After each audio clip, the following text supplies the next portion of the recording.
یہ میری قوم کی لڑکیاں ہیں، ان سے شادی کر لو۔ اے نبی، تمہاری جان کی قسم وہ اپنی مستی میں مدہوش ہو رہے تھے، سو ان کو سورج نکلتے نکلتے چنگھاڑ نے آ پکڑا، اور ہم نے ان بستیوں کو الٹ کر نیچے اوپر کر دیا اور ان پر کھنگر کی پتھریاں برسائیں۔ بے شک اس قصے میں اہل فراست کے لیے نشانی ہے، اور وہ بستیاں اب تک شام جانے والے سیدھے رستے پر موجود ہیں۔ بے شک اس میں ایمان لانے والوں کے لیے نشانی ہے۔ اور بن کے رہنے والے یعنی قوم شعیب کے لوگ بھی گناہگار تھے، تو ہم نے ان سے بھی بدلہ لیا، اور یہ دونوں شہر کھلے رستے پر موجود ہیں۔ اور وادی ہجر کے رہنے والوں نے بھی پیغمبروں کی تکذیب کی، ہم نے ان کو اپنی نشانیاں دی اور وہ ان سے منہ پھیرتے رہے، اور وہ پہاڑوں کو تراش تراش کر گھر بناتے تھے کہ امن و اطمینان سے رہیں گے۔ آخر زوردار آواز نے ان کو صبح ہوتے ہوتے آ پکڑا، اور جو کام وہ کرتے تھے وہ ان کے کچھ بھی کام نہ آئے۔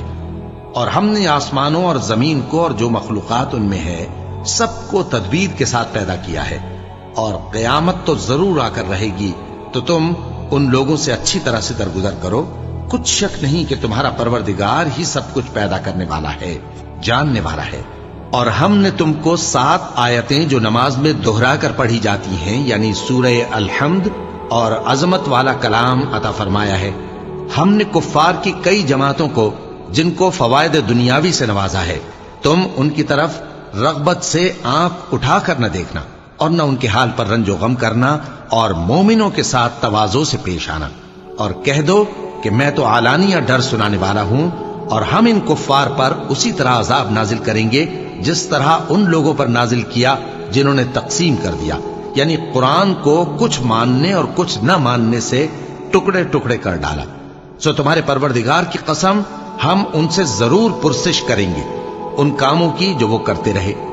پس جو حکم تم کو اللہ کی طرف سے ملا ہے وہ لوگوں کو بے دھڑک سنا دو، اور مشرکوں کا ذرا خیال نہ کرو۔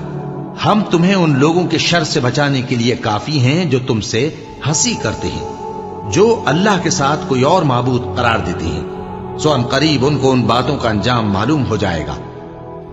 اور ہم جانتے ہیں کہ ان کی باتوں سے تمہارا دل تنگ ہوتا ہے، تو تم اپنے پروردگار کی تسبیح کہتے اور اس کی خوبیاں بیان کرتے رہو، اور سجدہ کرنے والوں میں سے ہو جاؤ، اور اپنے پروردگار کی عبادت کیے جاؤ یہاں تک کہ تمہاری موت کا وقت آ جائے۔ شروع اللہ کا نام لے کر جو بڑا مہربان نہایت رحم والا ہے۔ اللہ کا حکم یعنی عذاب گویا آ ہی پہنچا، تو کافرو اس کے لیے جلدی مت کرو، اور یہ لوگ جو اللہ کا شریک بناتے ہیں وہ اس سے پاک اور بالاتر ہے۔ وہی فرشتوں کو پیغام دے کر اپنے حکم سے اپنے بندوں میں سے جس کے پاس چاہتا ہے بھیجتا ہے کہ لوگوں کو بتا دو کہ میرے سوا کوئی معبود نہیں، تو مجھی سے ڈرو۔ اسی نے آسمانوں اور زمین کو حکمت سے پیدا کیا، اس کی ذات ان کافروں کے شرک سے بلند و برتر ہے۔ اسی نے انسان کو نطفے سے بنایا مگر وہ کھلم کھلا جھگڑالو بن گیا، اور مویشیوں کو بھی اسی نے پیدا کیا، ان میں تمہارے لیے سردی سے بچاؤ اور بہت سے دوسرے فائدے ہیں، اور ان میں سے بعض کو تم کھاتے بھی ہو۔ اور جب شام کو انہیں جنگل سے لاتے ہو اور جب صبح کو جنگل چرانے لے جاتے ہو تو ان سے تمہاری عزت و شان کا اظہار ہوتا ہے۔ اور دور دراز شہروں میں جہاں تم سخت محنت کے بغیر پہنچ نہیں سکتے وہ تمہارے بوجھ اٹھا کر لے جاتے ہیں۔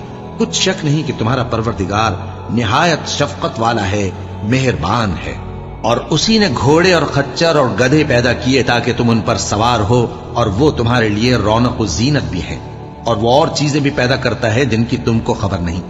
اور سیدھا رستہ تو اللہ تک جا پہنچتا ہے، اور بعض رستے ٹیڑھے ہیں، اور اگر وہ چاہتا تو تم سب کو سیدھے رستے پر چلا دیتا۔ وہی تو ہے جس نے آسمان سے پانی برسایا جسے تم پیتے ہو، اور اس سے درخت بھی شاداب ہوتے ہیں جن میں تم اپنے مویشیوں کو چراتے ہو۔ اسی پانی سے وہ تمہارے لیے کھیتی اور زیتون اور کھجور اور انگور اور دوسرے بے شمار درخت اگاتا ہے، اور ہر طرح کے پھل پیدا کرتا ہے۔ غور کرنے والوں کے لیے اس میں اللہ کی قدرت کی بڑی نشانی ہے۔ اور اسی نے تمہارے لیے رات اور دن اور سورج اور چاند کو کام میں لگایا، اور اسی کے حکم سے ستارے بھی کام میں لگے ہوئے ہیں۔ سمجھنے والوں کے لیے اس میں بہت سی نشانیاں ہیں۔ اور جو طرح طرح کے رنگوں کی چیزیں اس نے زمین میں پیدا کی سب تمہارے زیر فرمان کر دی۔ نصیحت حاصل کرنے والوں کے لیے اس میں نشانی ہے۔ اور وہی تو ہے جس نے سمندر کو